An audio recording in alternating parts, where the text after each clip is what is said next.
नगर विकास मंत्री सुदिव्य कुमार सोनू ने आज रांची में एक समीक्षा बैठक की।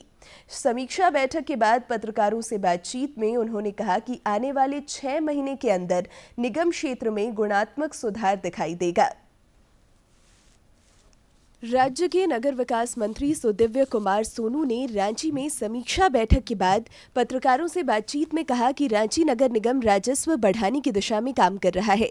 उन्होंने कहा कि आज नगर निगम द्वारा संचालित योजना, केंद्र प्रायोजित योजना और राज्य संपोषित योजनाओं पर चर्चा हुई है।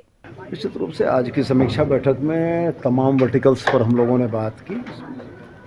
निगम के द्वारा संचालित योजनाओं पर बात की, हम लोग केंद्र सरकार के द्वारा प्रायोजित जो योजनाएं हैं उन पर बात की, राज्यांश से संचालित जो योजनाएं थी उनको हम लोगों ने देखा और योजनाओं के क्रियान्वयन में आ रही देरी की समीक्षा भी की।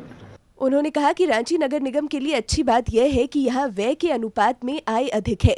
उन्होंने कहा कि लोगों को अब रांची में स्ट्रीट लाइट, सड़क और सीवरेज ड्रेनेज की मरम्मती के लिए इंतजार नहीं करना होगा। हमारे पास इतने संसाधन हैं कि हमारी योलबीज आत्मनिर्भर हो सकती है। बजट भी यही दिखाता है कि रांची नगर निगम की कुल आय और व्यय के बीच में एक सफिशिएंट गैप है। कहने का मतलब ये है कि आय से व्यय कम है, तो ये एक संतोषजनक स्थिति थी। उन्होंने कहा कि रांची नगर निगम क्षेत्र में 15 लाख की आबादी निवास करती है, लेकिन महज 2,30,000 ही होल्डिंग टैक्स अदा करते हैं, जो संख्या अधिक होनी चाहिए। उन्होंने कहा कि राइट टू सर्विस एक्ट के तहत रांची नगर निगम काम कर रहा है।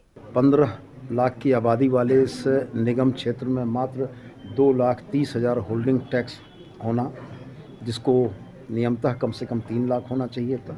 ये गैप जो है, इस गैप को फुलफिल करते हुए रेवेन्यू के जनरेशन के मुद्दे पर बड़ी गंभीर चर्चा हुई। बैठक के दौरान योजनाओं के क्रियान्वयन में आ रही दिक्कतों पर भी चर्चा की गई। रांची से कर्मवीर की रिपोर्ट। राज्य के नगर विकास मंत्री सुदिव्य कुमार सोनू ने कहा है कि रॉयल्टी का पैसा केंद्र सरकार से लेने के लिए राज्य सरकार न्यायिक रास्ता अपनाएगी। रांची में पत्रकारों से बातचीत में उन्होंने कहा कि सर्वोच्च न्यायालय के आदेश के बावजूद केंद्र सरकार की ओर से रॉयल्टी का पैसा नहीं मिलना समझ से परे है।